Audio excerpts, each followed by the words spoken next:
सोचें, एक कंपनी मुनाफा का ऐलान करे, सबका हिस्सा अलग भी रख दिया जाए, लेकिन वो पैसा लोगों तक पहुंचे ही ना।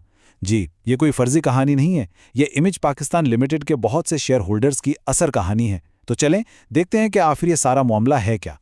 इमेज पाकिस्तान ने डिविडेंड का ऐलान तो कर दिया, लेकिन सवाल यह है कि आखिर वो पैसा गया कहाँ।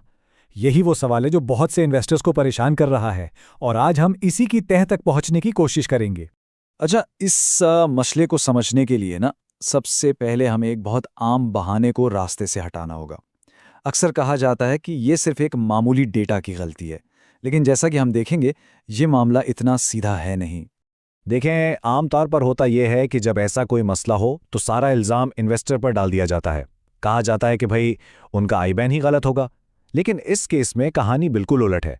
यहाँ शेयर होल्डर्स के आईबैन्स ना सिर्फ ठीक हैं, बल्कि वो इन्हीं बैंक अकाउंट्स में दूसरी कंपनियों से भी डिविडेंड वसूल कर रहे हैं। तो बात बिल्कुल साफ है, मसला इन्वेस्टर की तरफ से तो बिल्कुल भी नहीं है। तो फिर असल जड़ क्या है? ये जो इक्तबास है ना, ये बिल्कुल ठीक निशानदेही कर रहा है। सारे सबूत बता रहे हैं कि असल मसला कंपनी के अपने तरीक़ेकार, शेयर होल्डर्स के साथ राब्ते की कमी और गवर्नेंस के मसाइल में है। मतलब ये कोई छोटी मोटी तकनीकी खराबी नहीं, बल्कि ये एक बड़ा इंतज़ामी मसला है। तो चलें अब अगले हिस्से में ज़रा तफसील से देखते हैं कि आखिर ये पूरा सिस्टम नाकाम कैसे हुआ। असल गड़बड़ कहाँ हुई, राब्ते और पूरे प्रोसेस में। ये समझने के लिए कि गलती कहाँ हुई, पहले ये देखना ज़रूरी है कि ये निज़ाम सही तरीके से काम कैसे करता है। सबसे पहले डिविडेंड की मंजूरी होती है, फिर रजिस्ट्रार अदायगी करता है। इसके बाद फंड्स सेंट्रल डिपॉजिटरी कंपनी यानी सीडीसी के जरिए भेजे जाते हैं और आखिर में वो शेयर होल्डर के अकाउंट में पहुंच जाते हैं। ये एक कानूनी और मुनज़्ज़म तरीका है जो इन्वेस्टर के तहफ़्फ़ुज़ के लिए बनाया गया है। लेकिन पाकिस्तान के मामले में ये पूरा का पूरा अमल ही नाकाम हो गया। बात इतनी ही सादा है, मगर इतनी ही संगीन भी। तो ख़ास तौर पर क्या क्या गलत हुआ? पहली बात, कंपनी की तरफ से मुकम्मल खामोशी, कोई बाकायदा इतला ही नहीं दी गई। दूसरी बात, जिन लोगों की पेमेंट्स फेल हुईं उन्हें यह बताने की जहमत भी नहीं की गई।